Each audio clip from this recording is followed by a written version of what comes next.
Immigration topic వస్తే కొంచెం complicate అవ్వబోతుంది. ఈ H1B వీసాలు కానీ ఇంకా స్ట్రిక్ట్ చేసేయచ్చు, మన వాళ్ళకి అసలు ఇవ్వరు, ఎడ్యుకేషన్ పరంగా కూడా చాలా ఇబ్బందులకు గురి చేస్తారు ట్రంప్ హయాంలో అంటున్నారు. సో మీరు డీటెయిల్ గా ఏం ఎక్స్ప్లెయిన్ చేస్తారు? I don't agree with that, Andy, because immigration is a very sensitive subject, especially in the United States. US అనేది land of immigrants. So immigration అనేది చాలా సెన్సిటివ్ సబ్జెక్ట్, దాన్ని టచ్ చేయడం చాలా అంత ఈజీ కాదు అది.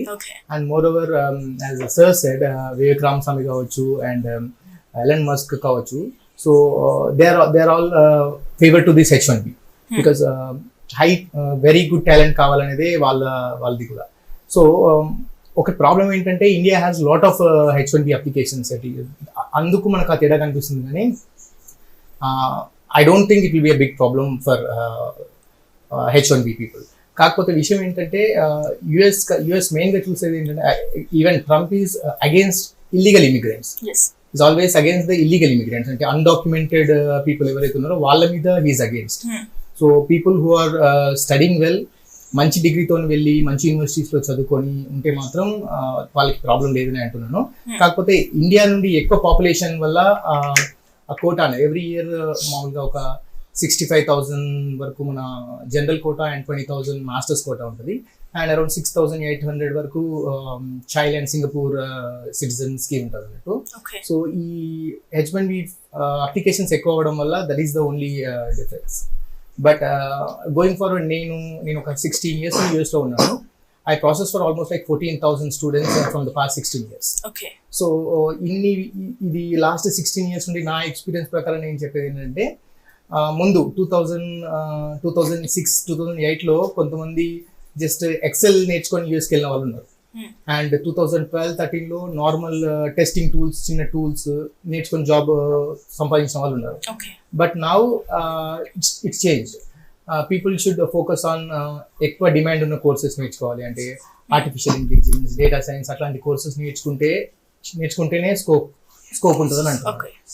So that's what my Yash గారు. అంటే మీరు ఇందాక నేను అన్న స్టేట్మెంట్ ని రిజెక్ట్ చేశారు, అంటే ఒప్పుకోలేదు. కానీ 2018-19 టైంలో చాలా రిజెక్షన్స్ ఉన్నాయి. ఎవరైతే అప్లై చేస్తుంటారో చాలా రిజెక్ట్ అయిపోయిన సందర్భాలు. సో అదే ఫేస్ చేస్తాం అనుకోకూడదా? నేను నా ఎక్స్పీరియన్స్ ప్రకారం లాస్ట్ 15-16 years నుండి చూస్తే దిస్ ఇస్ సైకిల్ అండి. ఎవరీ గవర్నమెంట్ లోనే ఇది ఉంది. So every 2 years up down నేను చూస్తూనే ఉన్నాను. కాకపోతే ఏంటంటే నెంబర్ ఆఫ్ అప్లికేషన్స్ ఎక్కువ అయిపోయేసరికి అది కనిపించింది. అండ్ ఇప్పుడు people come to me, lot of students come to me saying that Trump వచ్చారు కాబట్టి నేను యూఎస్ కి వెళ్ళాలా లేదా అని కూడా అడుగుతూ ఉంటారు. So I don't think that will impact because US have more than 4,000 plus universities in the United states. అన్ని యూనివర్సిటీస్ ఉన్నప్పుడు మనం అక్కడికి వెళ్ళి, అంటే అన్ని కంట్రీస్ లో చూస్తే India is the only country legal గా వెళ్ళి చదువుకొని జాబ్ చేసి లక్షల ఫీజు కట్టి జాబ్ చేస్తూ ట్యాక్సెస్ కట్టే దేశంలో India is one of the best country. అయితే అమెరికా కూడా ఇండియా అవసరం అంటున్నారు ఈ ఆస్పెక్ట్ లో. యూనివర్సిటీస్ కావచ్చు, జాబ్స్ కావచ్చు, అమెరికాకి అవసరం. సో వాళ్ళు, నాకు తెలిసి ట్రంప్ ఏంటంటే he's against the illegal immigrants and undocumented immigrants అనేది నా. అంటే ఈ గ్రీన్ కార్డ్స్ చాలా మందికి క్రేజ్, డాలర్స్ అంటే ఫుల్ క్రేజ్ మన వాళ్ళకి. చదువు అవ్వంగానే అమెరికా వెళ్ళిపోవాలి. ఈ వీసా లేదంటే అక్కడ సిటిజన్షిప్ గురించి డీటెయిల్ గా ఏం చెప్తారు? ఎప్పుడు కానీ స్టూడెంట్ అనేది ఒక 5 years వీసా ఇస్తారండి. That 2 years student visa and 1 year OPT and 2 years OPT extension. Normal గా అందరు స్టూడెంట్స్ కి 5 years of the visa term వస్తుంది ఇనిషియల్ గా. దాని తర్వాత they have 6 years of H1. First initial ఒక 3 years రావచ్చు, దాని తర్వాత 3 years. అండ్ ఈ లోపు ఏంటంటే గ్రీన్ కార్డ్ ఫైల్ చేస్తారు వాళ్ళు, ఎవరైతే మీ ఎంప్లాయర్ ఉన్నారో వాళ్ళు ఫైల్ చేస్తారు. అండ్ ఇప్పుడున్న పరిస్థితి ప్రకారం EB3 అనే కేటగిరీలో it takes more than 100 years to get a green card అని అంటున్నారు. So it will take ever to get a green card. అది ఇప్పుడున్న పరిస్థితి. అండ్ ఇప్పుడు నేను సార్ మాట్లాడిన దాంట్లో యాడ్ చేయాల్సింది ఏంటంటే యూనివర్సిటీస్, ఇప్పుడు మన one of the spokes person spoke about this universities గురించి. Is also looking at the accreditation of the universities. ఇప్పుడు ఎవ్రీ ఇయర్ చాలా యూనివర్సిటీస్ క్లోజ్ చేస్తూ ఉంటారు. బట్ అగైన్ దాంట్లో ఏంటంటే కొంతమంది స్టూడెంట్స్ కి తెలియదు, ఇక్కడ ఉన్న కన్సల్టెన్సీస్ రాంగ్ గా గైడ్ చేసి అటువంటి యూనివర్సిటీస్ పంపించడం వల్ల, లేదా కొంతమంది స్టూడెంట్స్ పార్ట్ టైం జాబ్స్ కోసం కావచ్చు, వేరే వాటి కోసం కావచ్చు, పెద్ద యూనివర్సిటీ నుండి చిన్న యూనివర్సిటీస్ ట్రాన్స్ఫర్ అయ్యి ఇవాళ రేపు మూసేసే యూనివర్సిటీస్ లో ఉండడం వల్ల they will be out of status. Out of status అయిపోవడం వల్ల వాళ్ళ ఫ్యూచర్ అంతా కూడా నాశనం అయిపోతుంది. Yes. సో ఈ విషయంలో స్టూడెంట్స్ జాగ్రత్తగా ఉండాలి. అండ్ ఎంత ఎప్పుడైతే జాగ్రత్తగా ఉన్నా అలాంటి మోసాలు కామన్ గా ఎవ్రీ జరుగుతూనే ఇయర్ ఉన్నాయి. జరుగుతాయండి. అందుకే ఏంటంటే before you select a university you should select a good university. Okay. And యూనివర్సిటీతో పాటు ఇప్పుడున్న పరిస్థితుల్లో మీరు ఎంచుకునే కోర్స్ కూడా చాలా important. Okay. And as sir ఇప్పుడు మాట్లాడుతున్నప్పుడు ట్రాన్స్జెండర్ విషయంలో President Trump also signed an agreement an amendment saying that transgender కి వాళ్ళకు రైట్స్ లేవు అనే దాని గురించి మాట్లాడుతున్నారు. అంటే థర్డ్ జెండర్ గా కాకుండా బాయ్ Yeah. ఆర్ గర్ల్ కింద Yes. క్లెయిమ్ చేయాలి చేసుకోవాలి అని. అనేది And issue. They are avoiding these people in the army also. Overall ఇప్పుడు ఆ డెసిజన్ తీసుకుంటే ఒక 15,000 పీపుల్ ఆర్మీ నుండి బయటికి రావాల్సిన పరిస్థితి ఉంది.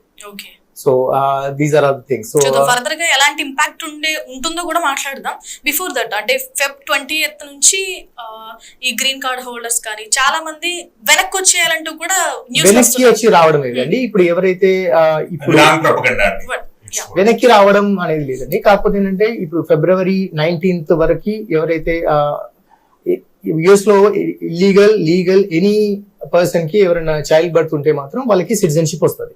But going forward February 19th అంటే 20th నుండి అక్కడ పుట్టే పిల్లలకి అమెరికన్ సిటిజన్షిప్ రాదు. But if a parent is if father is a citizen then they will get a citizenship. And ఒకవేళ ఇప్పుడు లెట్స్ ఫర్ ఎగ్జాంపుల్ ఇండియా నుండి వెళ్ళారనుకోండి, ఒక F1 స్టూడెంట్ కి బేబీ పాప పుట్టారు అనుకోండి, they won't get a citizenship but they will get a F2 status. H1 వాళ్ళకి H4 వస్తుంది, L1 వాళ్ళకు L2 వీసా వస్తుంది. డిపెండెంట్ స్టేటస్ ఏదైతే వస్తుందో అది వస్తుంది, కానీ ఇమిగ్రేషన్ సిటిజన్షిప్ స్టేటస్ రాదు. That is the new amendment and 14th amendment which president Trump sign. అంటే మన వాళ్ళు చాలా ప్రాబ్లమ్స్ ఫేస్ చేస్తుంటారు. అంటే వెళ్ళిన తర్వాత కానీ వెళ్తున్నప్పుడు కానీ లేదంటే మధ్యలో ఉన్న వాళ్ళకి డబ్బులు కట్టి కానీ ఈ ప్రాబ్లమ్స్ ఏంటి అసలు? It's all I blame this consultancies అండి. ఎందుకంటే ఇక్కడ ఉన్న కన్సల్టెన్సీస్ అంటే అసలు ఎవరు కౌన్సిలింగ్ ఇస్తున్నారో తెలీదు, వాళ్ళకి ఎంత నాలెడ్జ్ ఉందో తెలీదు. These guys will tie up with few universities. కొన్ని యూనివర్సిటీస్ తో టై అప్ అయ్యి వాళ్ళు ఇచ్చే కమిషన్ కోసం స్టూడెంట్ ని మిస్లీడ్ చేస్తూ ఉంటారు. సో ఆ మిస్లీడింగ్ వల్ల స్టూడెంట్స్ ప్రాబ్లం ఫేస్ చేస్తున్నారు అని అంటారు. అంటే ఇప్పుడు రియాలిటీ చెప్పాలి, అక్కడ స్టూడెంట్ లైఫ్ ఎట్లా ఉంటుంది, యూనివర్సిటీ ఎంత ఫీ ఉంటుంది, జాబ్ చేయొచ్చా చేయరాదా. As a student you are not suppose to work in United States legally. You are not of but మన వాళ్ళు మాత్రం చాలా మంది ఈ విజిటింగ్ వీసా లేదంటే ఈ జాబ్ వీసా స్టూడెంట్ వీసా మీద వెళ్ళి చాలా మంది వర్క్ చేస్తున్నారు. ఓపీటీ విధానం అని ఒక 40 hours per week చేయడానికి that is legal. And that is legal. student as a student you can work 20 hours on campus. Okay. కానీ చాలా మంది స్టూడెంట్స్ ఆఫ్ క్యాంపస్ చేస్తారు. అది ఎవరు చేయట్లేదు చేస్తున్నారు అనే దానికి I'm not here to answer. Lot of people does that, lot of students does that. But the thing is ఇక్కడ ఉండే కన్సల్టెన్సీస్ ఎట్లా చెప్తారంటే చిన్న యూనివర్సిటీస్ పంపించడము, రాంగ్ గా గైడ్ చేయడము. అక్కడికి వెళ్ళిన తర్వాత ఎట్లా అంటే ఇప్పుడు వెళ్ళగానే నెక్స్ట్ మంత్ లోనే మీరు అక్కడ డబ్బులు సంపాదించవచ్చు అనే రాంగ్ గైడ్ చేయడం వల్ల రాంగ్ ఎక్స్పెక్టేషన్స్ తో వెళ్ళి అక్కడ వాళ్ళు ఫెయిల్ అవుతున్నారని నేను అంటున్నాను.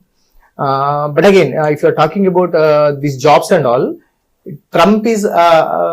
ట్రంప్ దేనికి అగేన్స్ట్ అంటే ఇప్పుడు లాస్ట్ టర్మ్ లో ట్రంప్ ఏం చేస్తారంటే ఇప్పుడు LCA అనేది ఏంటంటే ఒక మనకు చదువు అయిపోయిన తర్వాత జాబ్ వచ్చేటప్పుడు దే అప్లై ఫర్ LCA. అంటే H1 అనేది ఏంటంటే స్కిల్ లేబర్ కి వచ్చి ఇచ్చే ఆపర్చునిటీ అన్నట్టు. సో స్కిల్ లేబర్ కోసం ఏంటంటే ముందు అంటే బిఫోర్ ట్రంప్ ఫస్ట్ టైం వచ్చేటప్పుడు $65,000-70,000 per year చేస్తే దానికి వీసా అప్రూవ్ అయ్యేది.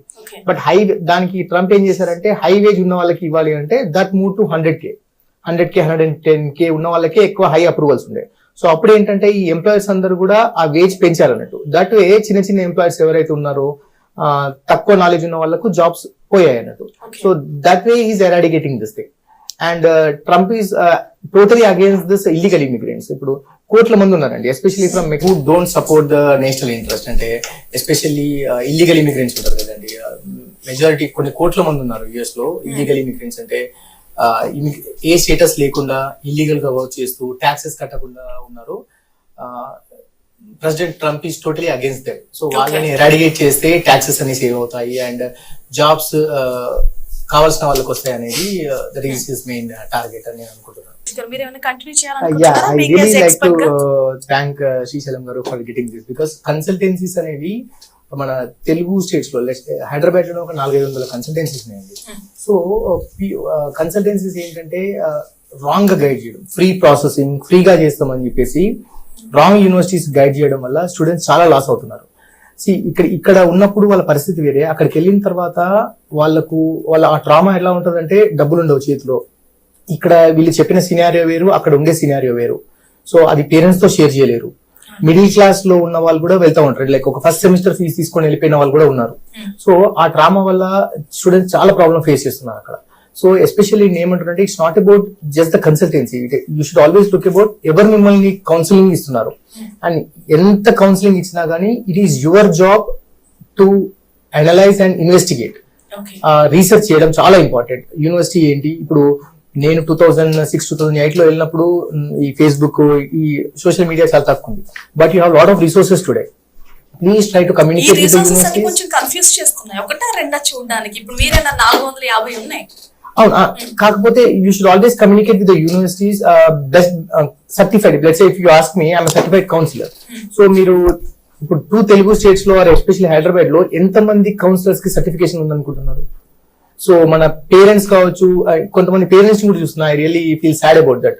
పేరెంట్స్ కూడా వచ్చి ఏమంటారంటే మా బాబు అసలు ఒకసారి వస్తారు, ఇంకా ఏం చేయరు, మొత్తం మీరే చేయాలి, ఎస్ఓపి మీరే రాయాలి, రెజ్యూమ్ మీరే రాయాలి, అప్లికేషన్ మీరే ఫిల్ చేయాలి, ఇంకా ఛాన్స్ ఉంటే వీసా కూడా మమ్మల్ని వెళ్ళమనే పరిస్థితి ఉంది. So that's not correct, because parents should involve, students should involve. ఎటువంటి యూనివర్సిటీకి వెళ్తున్నాము, ఎలాంటి కోర్స్ తీసుకుంటున్నాము, తీసుకునే కోర్స్ కి ఫ్యూచర్ లో ఎలాంటి జాబ్ ఆపర్చునిటీస్ ఉన్నాయి అనేది కూడా జాగ్రత్తగా చూసుకోవాలి. అంటే 45 lakhs మెంబర్స్ మన ఇండియన్స్ ఉంటే అమెరికాలో, దాంట్లో 12 లక్షల మంది మన తెలుగు వాళ్ళే ఉంటారు ఈ 2 states నుంచి. అంటే ఇంకా ఉపాధ్యక్షుడు పదవి కానీ అమెరికాలో మన తెలుగు వాళ్ళు ఎక్కడో మూలాలు అయితే ఖచ్చితంగా ఉంటాయి. సో ఏమైనా చాలా మంది ఎక్స్పెక్ట్ చేస్తుంటే మన మూలాలు ఉన్న వ్యక్తి అధికారంలో ఉన్నారు కాబట్టి మనకి ఏదో బెనిఫిట్ చేసేస్తారు అని ఎక్స్పెక్ట్ చేస్తూ ఉంటారు.